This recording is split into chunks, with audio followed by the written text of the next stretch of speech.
और आइए बात कर लेते हैं बिहार के मुख्यमंत्री नीतीश कुमार की, जिनको लेकर अटकलें जो हैं वो फिर से तेज हो गई हैं। नीतीश की वापसी को लेकर अटकलें हैं। नीतीश ने अटकलों को हालांकि फालतू करार दिया है। सुशील मोदी ने भी वापसी को बकवास बताया और कहा कि नाक रगड़ेंगे तो भी वापसी तय नहीं है उनकी। बीजेपी के कार्यक्रम में शरीक होने पर अटकलें तेज हो गई हैं। दीनदयाल उपाध्याय की जयंती कार्यक्रम में आए नीतीश बोले कि विपक्ष एकजुट करना उनका एकमात्र लक्ष्य है। और ये जब उनसे पूछा गया था सवाल, तब उन्होंने ये जवाब दिया कि विपक्ष एकजुट करना ही उनका लक्ष्य है। छोड़िए ना भाई, किसको क्या चर्चा करते रहना है। आप जान रहे हैं हम कितना बात अपोजिशन को एकजुट करने में हम लगे रहे।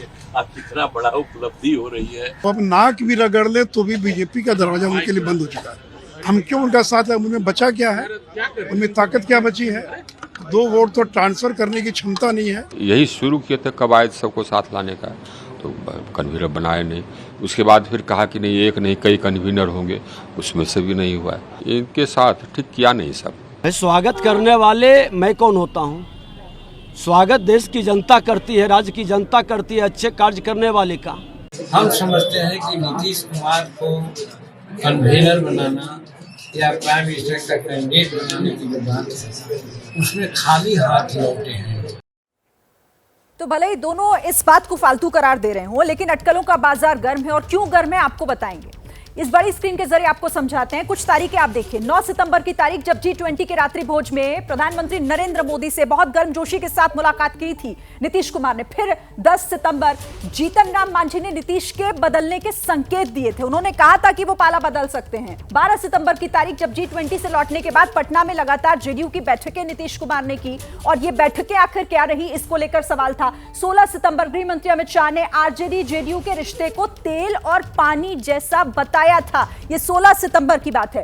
और इसके बाद इंडिया का, उस गठबंधन का पत्रकारों के बायकॉट करने के समर्थन में भी नीतीश कुमार नहीं दिखाई दिए, और इसीलिए उन अटकलों को बल मिला। लेकिन अब हकीकत क्या है और क्या आखिर चल रहा है फिलहाल बिहार में, सीधे हम रुख कर लेते हैं मेरे सहयोगी शशांक का। शशांक, क्या फिर से मोह भंग हो गया क्या नीतीश कुमार का? देखिए, नीतीश के इर्द गिर्द ही बिहार की सियासत घूम रही है। आखिर उनके मन में क्या चल रहा है, इसी पर सबकी नज़रें टिकी हुई हैं। 2 चीज़ों को समझने की ज़रूरत है। क्या वो एनडीए में फिर से जा रहे हैं, या दबाव बनाने के लिए प्रेशर पॉलिटिक्स कर रहे हैं? क्या वो इंडिया गठबंधन पर दबाव बना रहे हैं, ये भी देखना होगा। एक तरफ तो पीएम मोदी से दिल्ली में मिले G20 डिनर में, अमित शाह ने कह दिया तेल पानी साथ नहीं रह सकता। लालू नीतीश के बारे में वो कह रहे थे।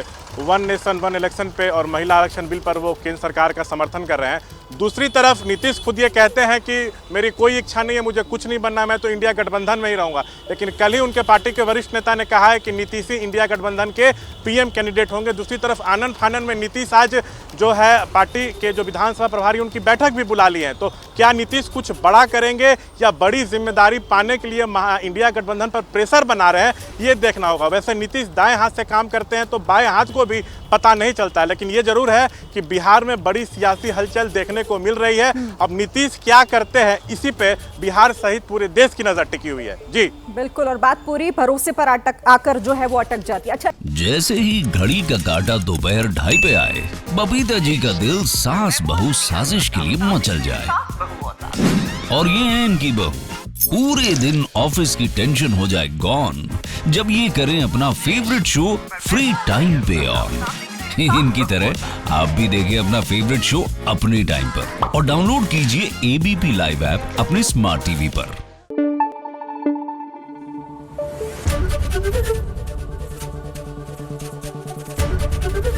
एबीपी न्यूज आपको रखे आगे।